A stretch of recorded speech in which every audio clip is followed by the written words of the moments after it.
Voluntário para um futuro inclusivo é o tema proposto para o Dia Internacional do Voluntariado, que se assinala a 5 de dezembro.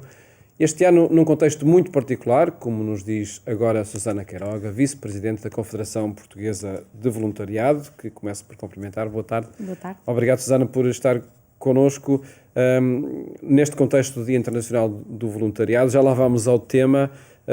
Pedi-lhe que nos reportasse aquilo que vai chegando à Confederação sobre o trabalho dos voluntários neste contexto de pandemia, de que forma é que se foram adequando, desconfinando para chegar a quem precisa. Houve, de facto, com a pandemia, houve, de facto, muitas retrações no âmbito do voluntariado. Portanto, houve muita gente que, obedecendo àquilo que tinham sido as instruções primeiras, deixou uma série de projetos a meio e depois, a pouco e pouco, essa realidade foi abrindo e, obviamente, adotando um conjunto de medidas que nós também acabámos por recomendar, a atenção às idades, a questão da utilização, tudo o que são medidas das autoridades de saúde para se poderem acautelar e avançar. E, de facto, hoje em dia o voluntariado está muito centrado precisamente nestas respostas decorrentes das situações emergentes, nomeadamente a questão da pobreza, a questão, por exemplo, do apoio a pessoas que estejam em situação de confinamento e que não tenham possibilidade de ter familiares que possam acompanhar e, portanto, todo este tipo de voluntariado que está muito direcionado e muito virado para as diferentes realidades que vão surgindo.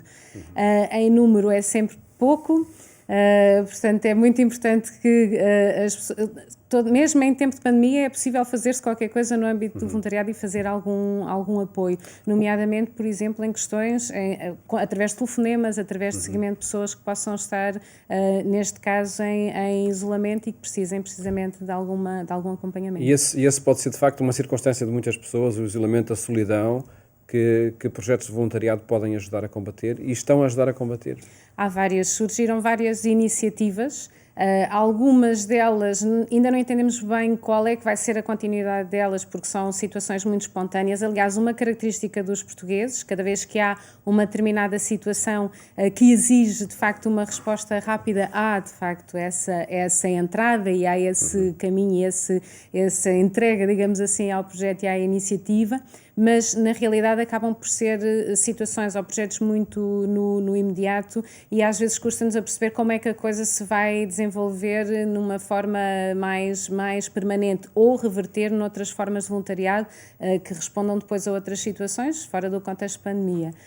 A CPV o que fez, ou como resposta, tomou 2 iniciativas e fez 2 programas, ainda estão em construção, mas vamos avançar já com os projetos precisamente na área do apoio a pessoas que estejam em situação de vulnerabilidade social e que precisem de apoio para, de certa maneira, aliviar a questão do confinamento e na área da saúde mental. Portanto, um conjunto a ideia é promover voluntariado num conjunto de profissionais, enfermeiros especialistas, médicos psiquiatras que queiram aderir ao programa e dar aqui alguma resposta de SOS, sem retirar as pessoas do sistema de saúde, mas dando alguma resposta em situações mais complicadas decorrentes precisamente desta vivência da pandemia. Eu acredito que seja um setor que se agrave também nestes dias. Por exemplo, a Susana Queiroga trabalha no Instituto de São João de Deus, não é?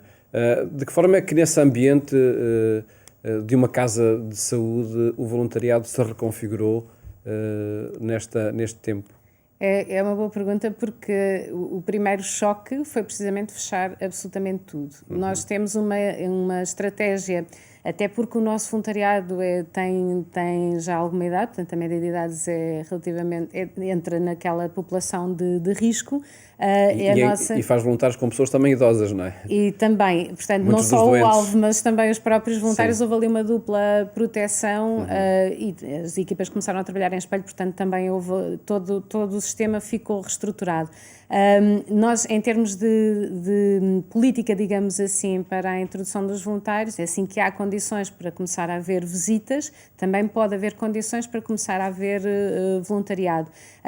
Mas ele, comparando os números de pré-pandemia e agora, é muito escasso, portanto há projetos a decorrer. Há casas que se situam, por exemplo, o caso da Madeira, num contexto epidemiológico muito mais aliviado, e significa que não houve ali grandes mudanças, houve uma paragem de 1 mês e meio e depois houve a continuação dos projetos tal qual, com as mesmas medidas que os profissionais têm, o uso da máscara, a higienização, os circuitos, e portanto toda esta lógica foi introduzida. Mas devo dizer que os nossos números para este ano baixaram radicalmente porque, de facto, foi muito impactante a estrutura. Ela estava preparada num determinado contexto e o voluntariado contribuía nesse contexto e teve que haver aqui alguma readaptação. E tem indicadores na Confederação Portuguesa de Voluntariado de alguns setores onde até possa ter aumentado o número de voluntários, o número de projetos para ajudar quem está na rua, quem está sozinho? Em número de projetos houve de facto um aumento de situações, houve um aumento de respostas e há uma mobilização social e muita dessa mobilização passa também pela CPV. Em termos de indicadores, esse é sempre o calcanhar daqueles porque para medir este conjunto de iniciativas temos que contar que as próprias organizações o façam e não são muitas a fazer a contabilização, digamos assim, dos seus voluntários, das suas horas, portanto não têm modelos de gestão implementados e às vezes é difícil acompanhar esse número. Eu diria que de um modo geral vamos ter ondas também naquilo que serão números. Estamos agora a tentar ver se no próximo inquérito à população se também introduzimos questões ligadas ao voluntariado. Há várias iniciativas nesse aspecto, mas é muito difícil por causa disso, porque as organizações muitas vezes não têm esse número contabilizado. O tema para este ano, para o Dia Internacional do Voluntariado, é voluntário para um futuro inclusivo. Qual é o propósito que é deixado às organizações? Eu penso que é mesmo é de dar respostas que contribuam para uma sociedade que seja mais inclusiva na realidade e, portanto, o voluntariado pode de facto ser aqui esse quebra-barreiras, porque sai fora daquilo que são os contextos institucionais, porque é um novo olhar sobre as realidades, porque muitas vezes as pessoas são voluntárias e vêm dos próprios contextos, portanto vivem as situações com as quais querem colaborar e nessa medida o voluntariado é de facto uma alternativa, um meio que pode eventualmente gerar maior inclusão no futuro. O contexto em que vivemos determina também a forma de assinalar este ano o Dia Internacional do Voluntariado? Sem dúvida nenhuma. Como tudo, não é? Como tudo. Temos tudo completamente virado do avesso nessa matéria. Nós temos uma iniciativa que normalmente no dia 5 damos a conhecer, que é o Troféu Português do Voluntariado. Este ano, antes da pandemia, conseguimos fazer uma edição, ou promover uma edição também nos Açores, e ela está a decorrer exclusiva para a região autónoma.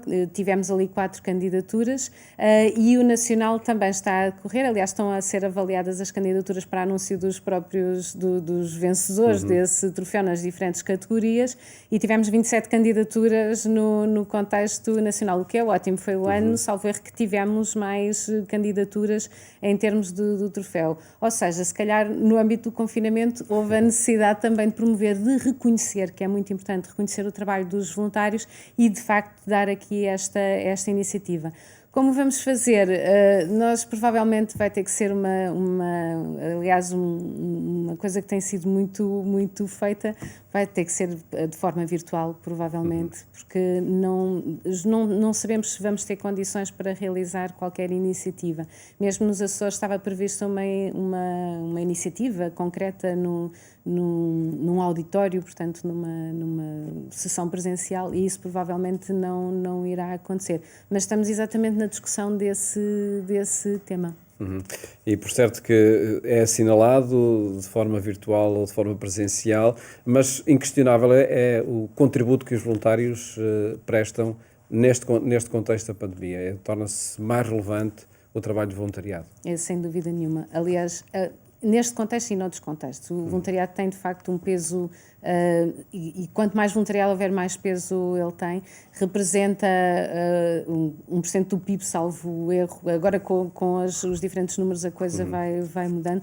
Mas, de facto, tem um papel fundamental, porque através do voluntariado conseguimos, de certa maneira, dar respostas concretas e sem bloqueios. Portanto, há essa iniciativa, não há ali um conjunto de situações que podem, de certa maneira, trazer alguma área para as engrenagens, e o voluntariado é essa resposta, é uma resposta de cidadania, é uma resposta de entrega do seu tempo e, de facto, faz muito bem à saúde mental. Também temos que ter esse ponto em consideração. Mais uma razão para fazer voluntariado. Mais uma. Susana Queiroga, agradeço muito ter estado aqui no programa Eclésia a propósito deste Dia Internacional de Voluntariado que se assinala no dia 5 de dezembro. Muito obrigado. Obrigada.